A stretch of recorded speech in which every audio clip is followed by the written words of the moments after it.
Malume njani la? Siyaphila mshana wami njani wena? Hayi siyaphila. Kusile futhi kusile. Hamba kanjani? Hayi khamba kahle malume. uJehova muhle. Kunendaba engidlayo lapho malume ngithi angizoyibuza lapho kuwena njengoba ngifikele ekseni nje manje nakho noncane akekho usesikoleni. Umkhokheli mfowethu uncane usesikoleni uncane usesikoleni. Manje nawe khonto ekushisayo. Ngithi naba ngifike ngizobuza. Ya. Phela vele ususemhlabeni yabo nje usuqede ngisho isikole nje ususemhlabeni sekufanele uyibuze imibuzo oyibonayo ukuthi into ethize nento ethize emhlabeni ngase mhlawumbe kudalela inkinga mawukhulu. Kunjalo. Thina umbuzo.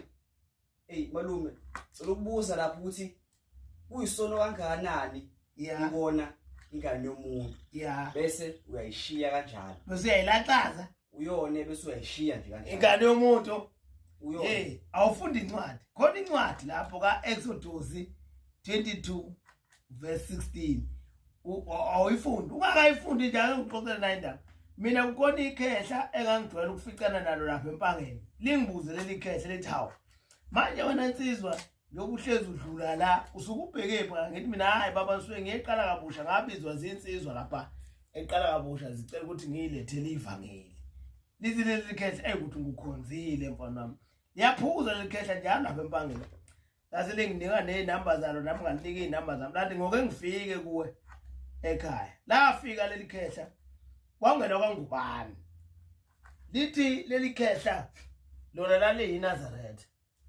Wathi mina hawu mkhulu iNazaretha wena. Lathi ngangiyinazaretha mina ngesikhathi senkosi ilanga. Ngaqonywa intombi. Ngathi mase ngiqonywe intombi yayisingitshela ukuthi hayi engathi sekonakele. Lithi leli khehla ke lona laphika. Lathi hey ungangilokuthi.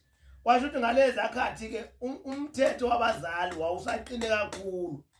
Lengane yabaleka ke ekhaya kubo yaye emaplazini. Uthi ke akaphindanga wayibona. Uthi ke wakhula waganwa wanonkosikazi wanezingane kwakuhle. Uthi zaqala izingane zakhe zafa. Uthi waxakeka ke manje ukwenze njani waye enkosini ilanga ulase lizohamba ke ilanga eyobika ukuthi abantwana bakhe bayashona. Ilanga ke ushembeke emva mama uzobe kuyayithi inkosi kubusisa. Uthi ke kwahamba isikhathi kwahlala inyanga yezulu. Eyana senyangeni yezulu eyobika ukuthi abantwana bakhe bayashona. Ushembeka akashaya umhlahlo njengenyanga uyayithi inkosi kubusisa. Ithi ke le ndoda kuthe isikhulile nje yathi mayilele yabona ushembe ilanga. Wayesethi mntanami usukhale kakhulu. Kodwa ngicela ungilandele uhambe nami ukuze ubone ukuthi yini le eqeda abantwana bakho kangaka. Uthi ke lomkhulu wahamba nelanga bafike bangena ensimini kamoba. Uthi mabengena ensimini kamoba uthi bathi babehamba babona ngathi kusuka impukane ziyandiza ziyaphezulu uthi wezwa kunuka iphunga elingelihle. Uthi basondela uthi bafica umuntu lapho wesifazane ebolile edliwa zimpethu nengane esiswini. Ingane ibonakala sezimdlile impethu iyabonakala ingane esiswini nayo idliwa zimpethu nayo lo muntu wesifazane udliwa zimpethu. Uthi wayesethi ushembele into ekubangela ukuhlupheka nento ebulala abantwana bakho yilo mntwana uyamazi lo mntwana. Uthi wathi mayithi uyambukisisa uthi kwaphela ukubola kulo muntu. Laphela nephunga uthi wasebonda ile yangane owayikhulelisa yathi mayisimtshela sikhulele yena waseyaphika. Uthi yayisiyakhuluma le ntombazane. Uthi yathi hawu ngiyabonga shembe. Umusuzo wangifikisela lo wangikhulelisa. Ngathi mase ngimtshela ukuthi ngikhulele waphika. Ngahamba mina ngawosebenza eplazini. Ngase ngifike eplazini ngathatha ushevu womlungu owayegeza ngawo inkomo ngawuphuza nengane iseswini ngawuphuza ke ngashonela ensimini kamoba kaze ngcwadi nasekhaya kuze kube namhlanje abangazi ukuthi ngikuphi ngoba into yadade ngeze ngiyibulale nengane eswini lo waphika. Uthi ke lomkhulu wakhala wacela intethelelo kule ntombazana. Wacela intethelelo kushembe. Uthi weza ushembe ethi mntanami mina anginakho engakusho kulolu daba. wena nanga umuntu owamonayo zikhulumele wena naye ucela intethelelo ukuthi uthi ke lomkhulu yathi le ntombazane izokuthatha konke anakho egcineni izogcina ngaye ayisoze yamthethelela ngoba ngisho ithuna ayibanga nalo nabakubo abayazi nokuthi yaphelela lapho ngoba yayidlisa ushevu yafa ngoba ekhaya yayibona vele ukuthi bazoyicosha ngoba babezoyibuza ukuthi ikhuleliswe ubani isabu kusho ngoba lo waphika lithi ke leli khehla uyabona mfanje basengidawo utshwala mina kanje sengilinde nje usuku ngoba nomkami washona nezingane zashona kodwa bonke labantu babelandwa ile ntombazane engayikhulelisa yaze yayoyibulala ngokuthi isisu ngasiphika isona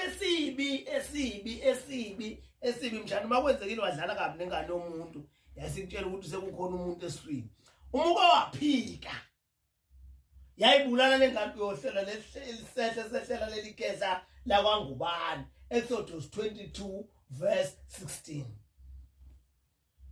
Khuluma uma umuntu eyenga intombi engesiyo ingoduso uma umuntu eyenga intombi ushela intombi ngokuqeda isikole nje uzoyishela ingane zabantu la uyishele intombi akuyona ingoduso yakho usukela nje ingane yomuntu uyayishela ya ulale nayo uyakuyilobola ibe ngumkakhe ivale wayishela ingane yomuntu walala nayo ezulwini leyo ngane sekungumkakho usuganiwe vele noma usungabaleka noma ungaphika lithi ikhehla laKwaNgubane lathi malingena ensimini kaMoba ihamba nenkosi ilanga lithi impukane zasuka zaphezulu bafica isidumbu somuntu nengane esiswini ingane yayibulala ngoshefu eplazini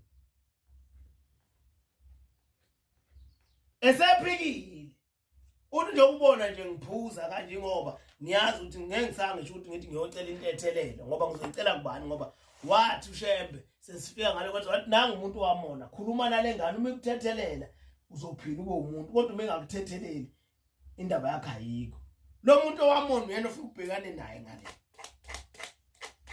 la ngiyala kanjalo ke ikhehla laKwaNgubane ngiyobona ngathi nje thina mshana hayi ukuthi sishimile cha kodwa siyazama ukuthi siyiqoqe sibe njengeinkomo seyibuye edlelweni seyidlela nganeno seyidlela ngasekhaya sekuseduze ukuthi sheshe ingene sibayeni uba njalo ke mawumfana uyayiqoqa ube njengeinkomo seyidlela la eduze nganeno kwasekhaya ube njengeinkomo esuke zile ngasolwandle lapho nothi maliduma khona zingaze ifice imvula umdumo emahlathini kuyisona esibi umngakho wayitshela nje walala nengane yomuntu wayisukela kade ingasilutho sokumngakho lokho inkosi alibusise lelizwe amen